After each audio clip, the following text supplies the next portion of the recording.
Hello and welcome to our Thought Leader webinar series.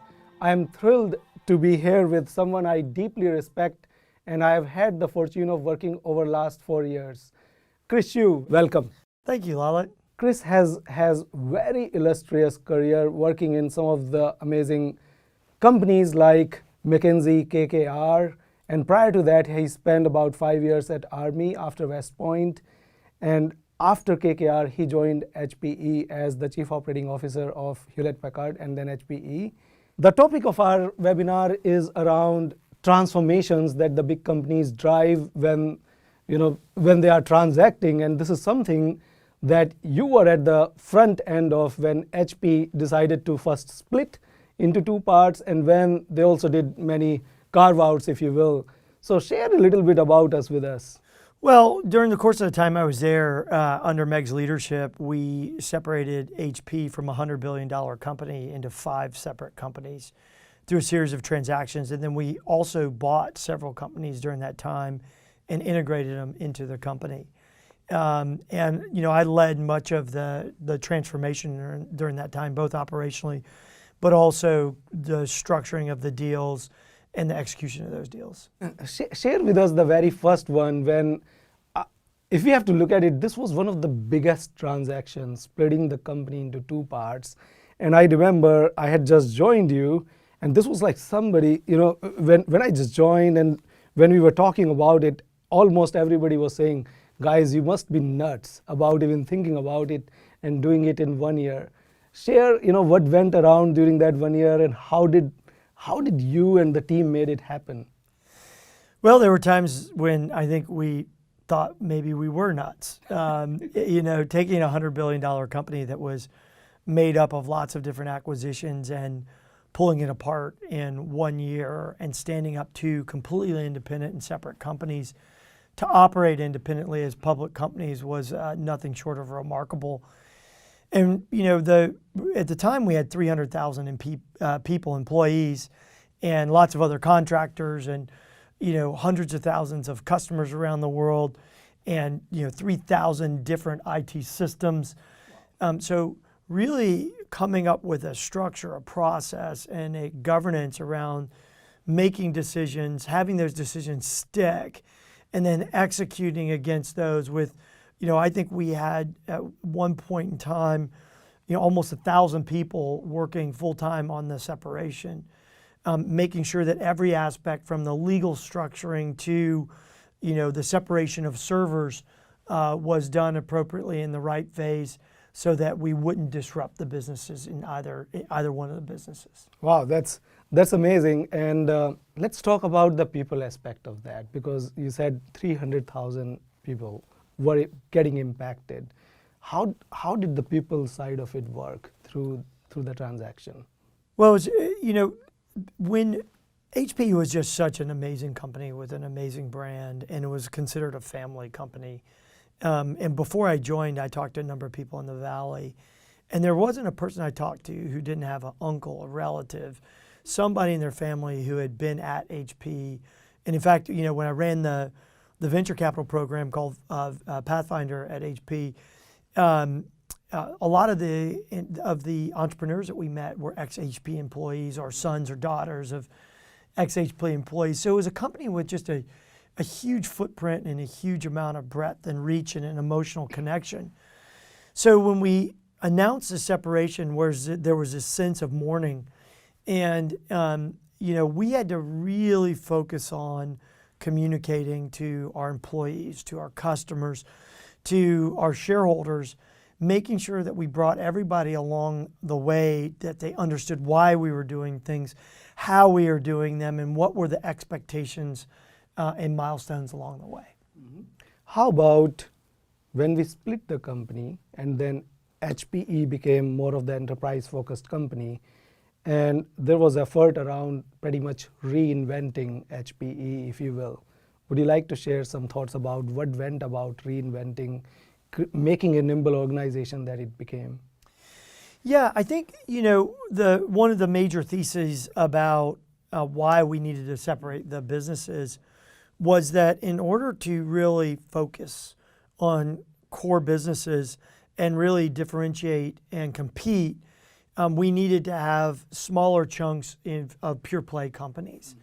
And before we separated HP and then subsequently into other companies, we had essentially 15 different categories that we were competing against. And you don't have to look far to realize that all major industries in this world are being transformed. Amazon came out of nowhere with AWS and fundamentally transformed the IT enterprise infrastructure market. If you look at the mobile handset with the emergence of Android and Apple with the iPhone, that market's been transformed. The cloud and things like Box and Dropbox and all these various different things have reduced the need for printing as we know it. So really 3D printing is real. It used to be a sci-fi dream, and now it's a real thing. So in every aspect of the business, there was major disruption. And so we needed to get to the core elements of pure play companies that really allowed them to be nimble, compete, focus, innovate. And so when we split the two companies, we then further looked at, well, what are the core elements of HPE that make it differentiable? And for HPE, we bought a company called Aruba, and it was really about core compute and about compute and networking on the edge, and the storage that brought all of that together that really differentiated that core company. And then we had software and enterprise services, and those companies were better off with other companies that were pure play models and could integrate and compete more effectively in the global market. So that's why we did it, and that was our focus. And then if we fast forward from there, 1 year down the line, I would suppose then we announced some spin-offs of the company, like we decided to spin off enterprise services and then the software business. Share a little bit about the thought process around that, and then I would have some question around the software business spin-off, if you will.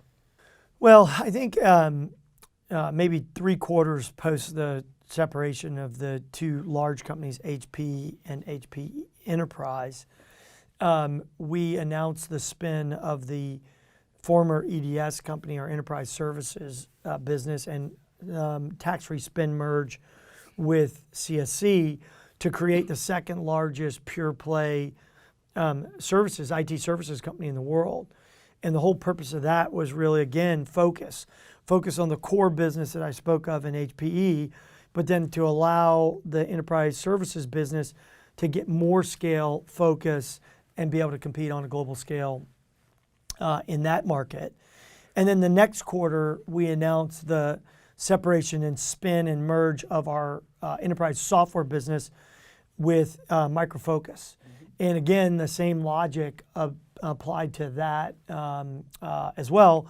And all along the way, we were creating more value for our shareholders, while at the same time creating companies that could be more successful on their own with more scale and more focus. I remember that when we were doing that, there was a couple in the Hollywood that was going through their split. And is it true that their office reached out to HP to manage their separation, or was it just hearsay? Well, we were getting pretty good at separations and doing them amicably, so that the two companies post the separation work together in a very constructive way. So maybe we should have. Yeah, maybe that could be a good practice over there. Let's talk about, there's something interesting that we did during the software business carve out and spin merge, if you will, specifically around digital transformation. We'd love to hear your thoughts about why that happened and what went through it. Yeah, there's lots of reasons to do a digital transformation. And frankly, in today's day and age, I think that if you are living in old systems and processes, you will be disrupted. In our case, we were living on antiquated IT systems and processes that were the result of 80 plus different acquisitions that made up the software division. And we were using a supply chain, an IT supply chain that was designed for the manufacture of components, assembly of components, and shipping of components around the world. And as you know, software is about shipping code. And so we fundamentally needed a separate IT system from every aspect of what we did, from interacting with our customers to billing to financial management to our payment systems. And we had to do that for two reasons. One, because we needed to transform, and two, because we were separating from the mothership. We were a $3 billion company coming out of a $50 billion company, and we had to stand alone with our own IT systems. And so those were the two impetuses for undergoing digital transformation. And I think it wasn't just the systems transformation or a IT transformation. There was a big component of the people and also on the process side. So I guess I would love to hear your thoughts around what would it mean for the leadership and for people in general when companies go through these type of transformations? Yeah, look, I believe digital transformation is a must, but it's remarkably difficult. And it's remarkably difficult on a technology perspective, on a data perspective, but more so than anything on the people and organization and processes perspective. And just to give you an example, if you were doing a process in the past on an antiquated system, but people were plugging the gaps that the technology had, and the data was being cleansed and transformed and made effective all along the way by people interfacing with antiquated systems.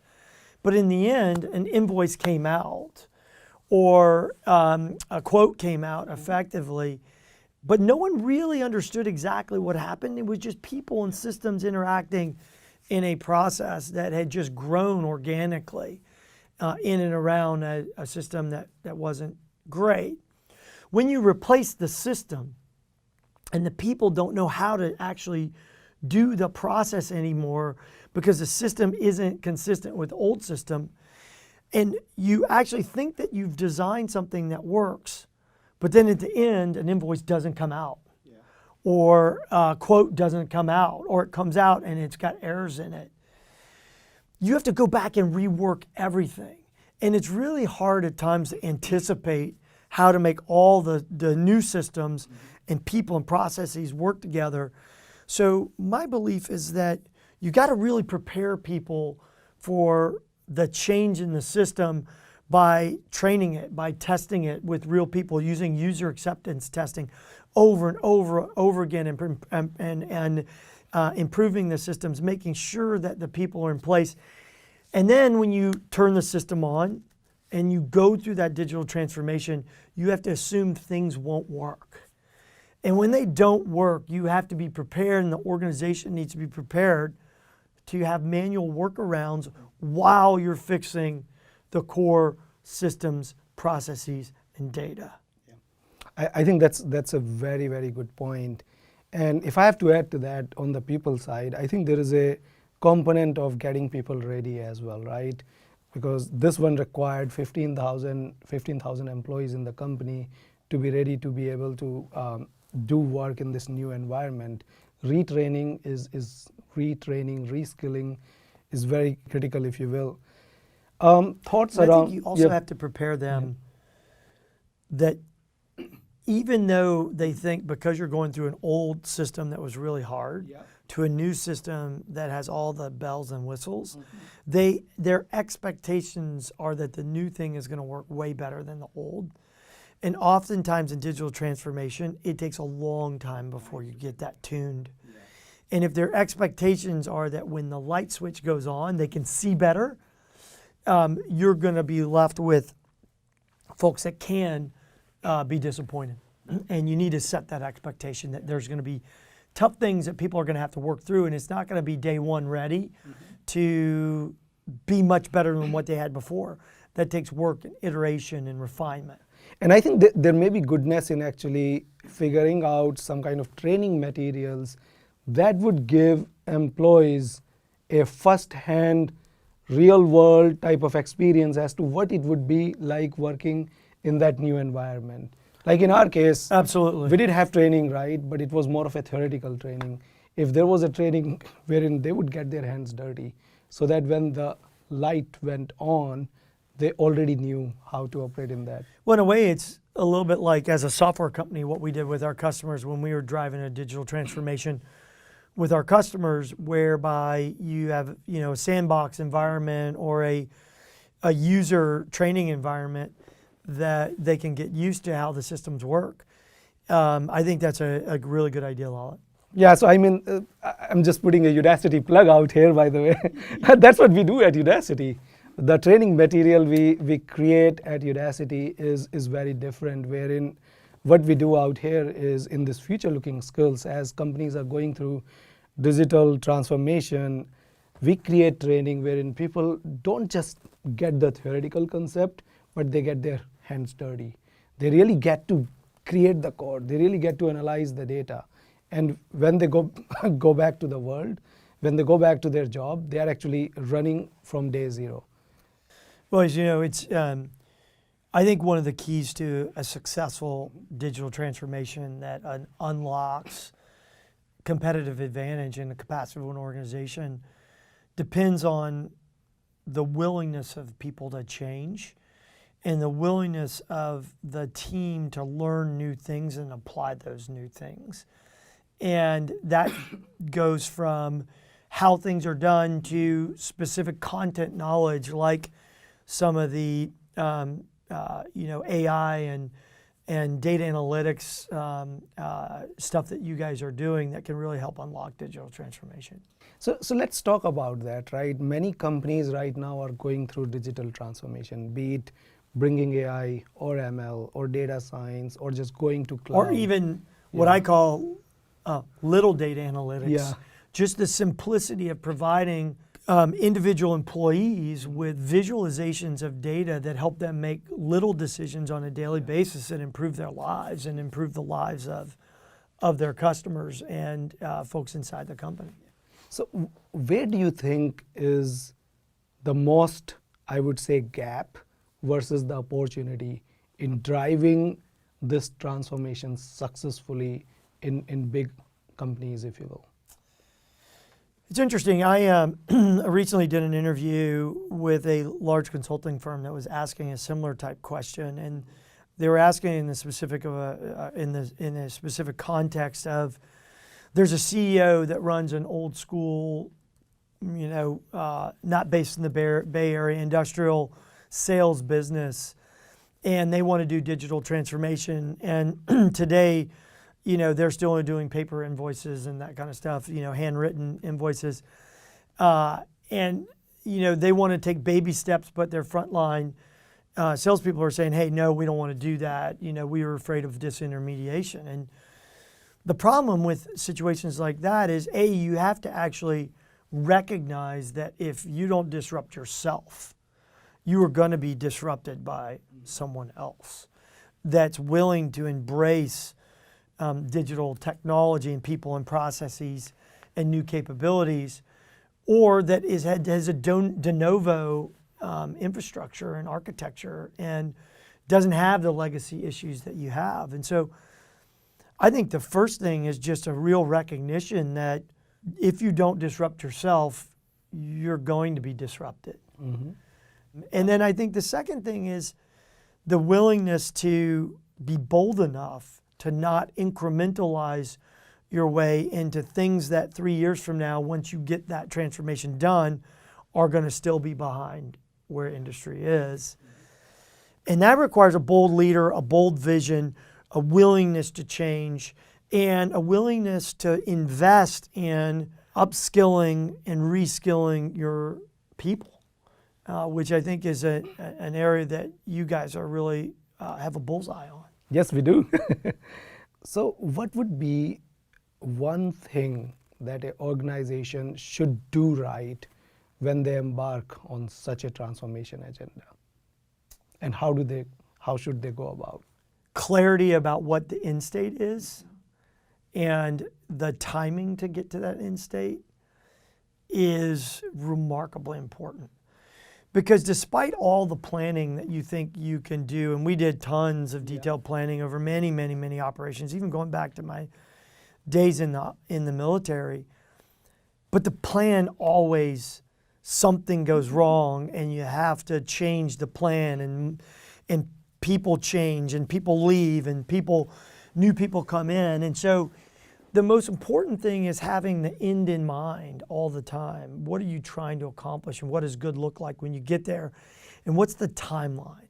And then to get a team around that, structured so that they're all focused on that common goal, and then let them figure out how to innovate to make it happen. So what level and parts of organization does digital transformation affect?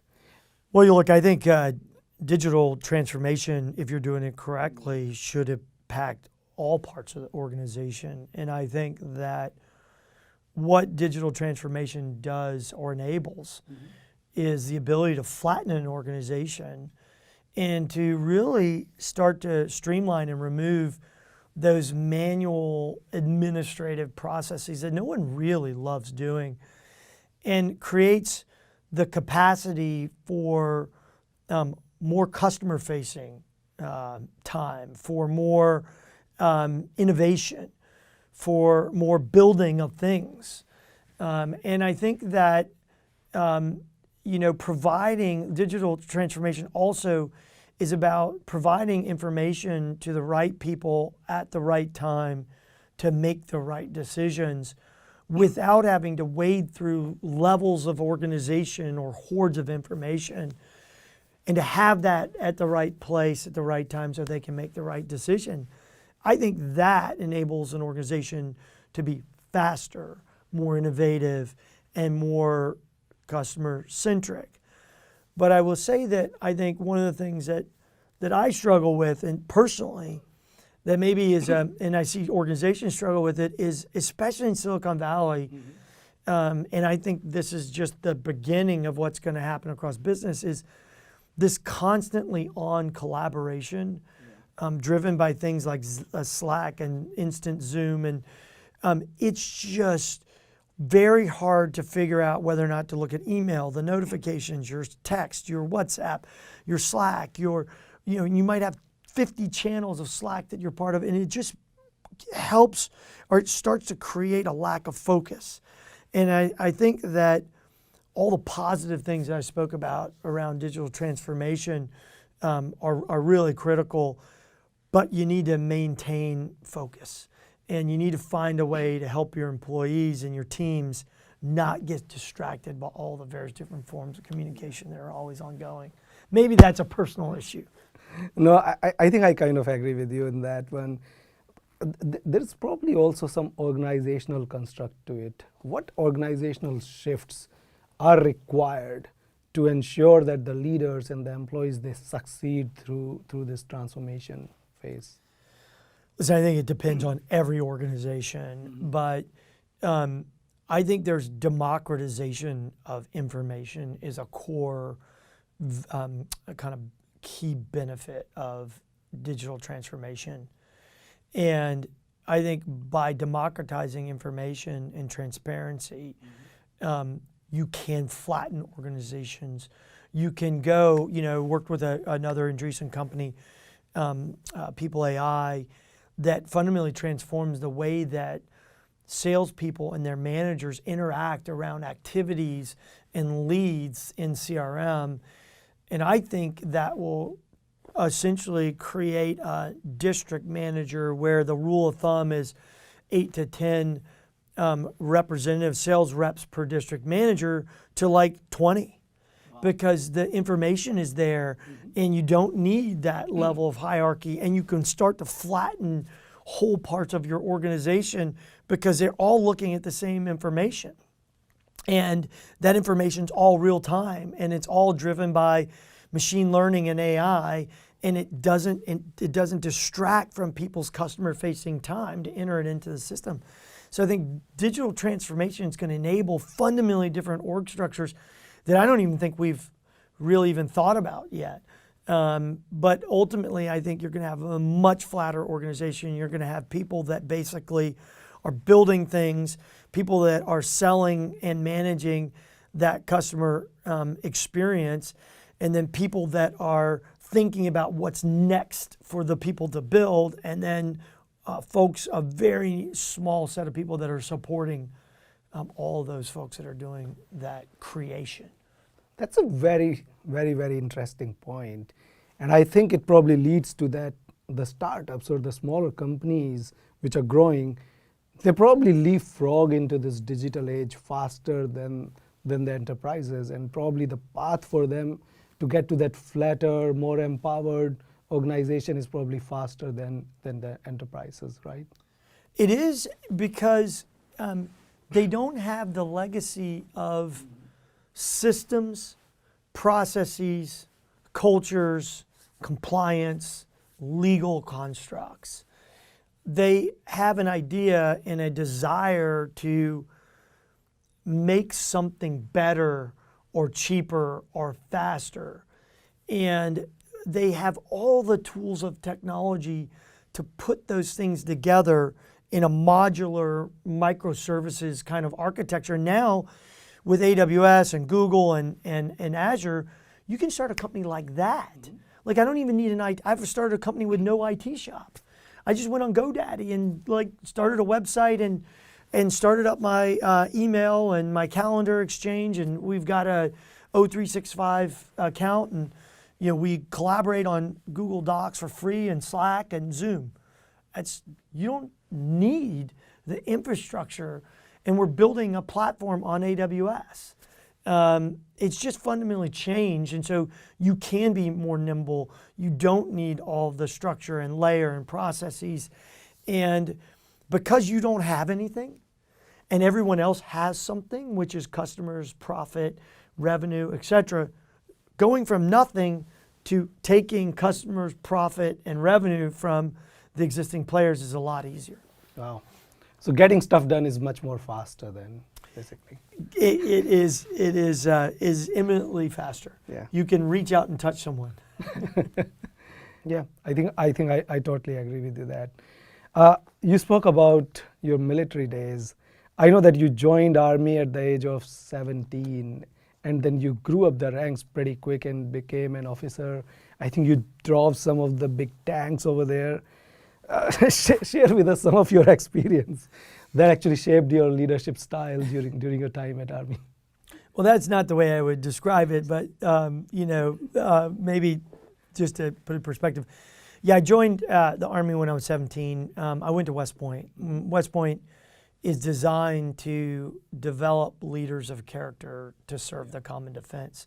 So the whole mission of West Point is to really take young kids like me who are just really raw material and make them part of a common team with a structure, a process, and a way of critical thinking that allow them to be leaders of character for the country. And that experience at West Point really shaped me in many ways. More so than not, it actually taught me discipline. I was not, let's say, the most disciplined young lad. In fact, I struggled to have 2 teachers write me a letter of recommendation because of my behavioral antics in high school. But I learned discipline. I learned being part of a team. I learned about the world outside of where I grew up, which was Baton Rouge, Louisiana. And I learned how to lead people, diverse sets of people to, as I talked about before, accomplish a common mission. I think I learned a lot about myself and my own limits and my ability to endure mental and physical hardship and to lead others to do the same. I think those are the things that prepare you to be a leader, at least in the Army. What are some of the daily routines that you still carry from your Army days? Well, I try to get up early in the morning. I'm a big believer in the early bird gets the worm. And I still try to work out almost every day. I don't always do that, but I try and do some form of exercise almost every day. And I just think, especially as business leaders, this is a marathon, not a sprint. And in order to be present and to be effective over a long period of time, you've got to be fit. You've got to be mentally and physically fit so that you can focus, so that you can learn to block, out pain and distraction, and focus on the greater task. And it also gives you time to just reflect and decompress, because as a leader, you're always have a lot of different people and things and challenges coming at you, and you need that time to just reflect and recenter. And I think that discipline about getting up early and having that time to really work out, I think is something I learned in the military, and that I'll keep hopefully as long as I live. Thank you very much. That's really good advice actually for us also to follow. So after your micro-focus days, you spent some time at Andreessen, and I heard that very recently you have moved out of Andreessen and are on to a new adventure. Can you share something about your new adventure? Yeah, well, look, first I would just say that I'm grateful to Mark Andreessen for giving me the opportunity and really recognizing that I had the capacity to help build companies from early stage. And so, I spent some time at Andreessen really helping kind of companies in their early stage that were scaling, that had product market fit, and were really building great institutions and great companies to help those founders and CEOs build their companies. And I got the bug. I became completely enamored by, I had been in lots of companies that had been disrupted by technology, and that we were always fighting against the competition and the disruption. And for a change, I got to be on the disruptor side and really thinking about where are the profit pools, where are the customer experiences that are just not great, and how do we use technology to enable a fundamentally different way of doing things that creates a better outcome for customers. And I've been a landlord for 20 years on top of that, and I met some folks that were thinking about starting a company and decided to join them. And we founded a company called Zeebo, which we're in the process of building and launching. Chris, I'm very, very inspired by your story about, leaving a corporate world, going into the venture capital community, and then within a few months, starting Zeebo. Share a little bit more about Zeebo. Well, I talked a lot about fundamentally changing customer experience and finding, profit pools where, the combination of technology and a fundamentally different customer experience can transform an industry.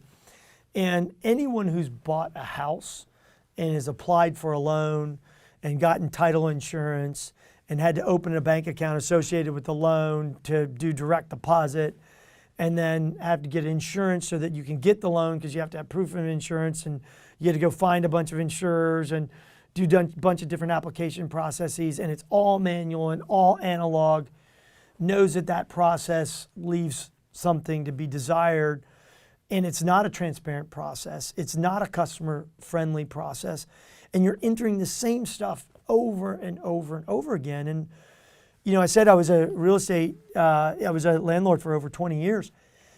That process for landlords is even worse. If it's a single family home, there's a lot of things that are enabling that process for individuals. But if you're an investor buying an apartment building and you've got to assemble all those things and you're an independent, it's remarkably painful.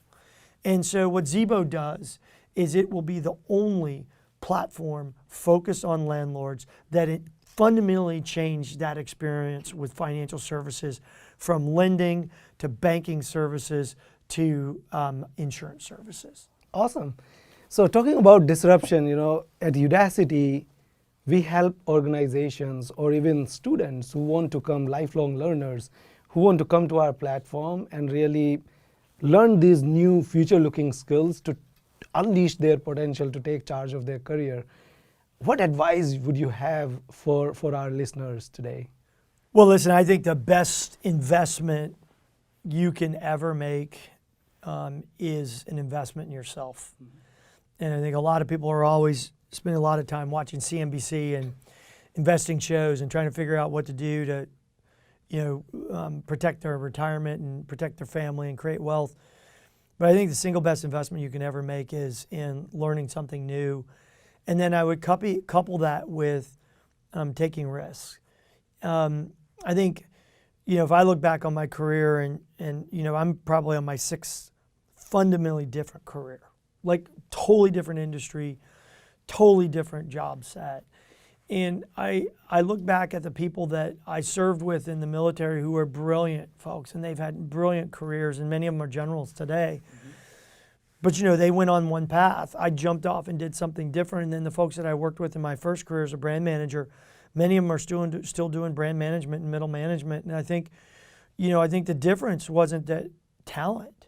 It was, and they've been super successful in their careers. It's the willingness to fundamentally learn something different and take a risk in your career that some people may perceive as crazy, but that allows you to get on a different growth curve and to demonstrate different skills and to learn. And part of the reason why I started the company I did was because I was enamored by disrupting the financial services industry focused on landlords, and learn about that industry and find ways to just fundamentally transform the really crappy experience that landlords have with banks and insurance companies into something that's enabled by tech and is a great experience. And I think, if you think about your own careers as, the best investment I ever make is in myself, and it's about upskilling, and it's about taking risks, and it's about putting myself out there and trying to stretch and grow and always continuously improve. I think that's the best advice I could give. Awesome. Thank you very much, Chris, and thank you for spending time with us. Thank you, Lalit. Yeah.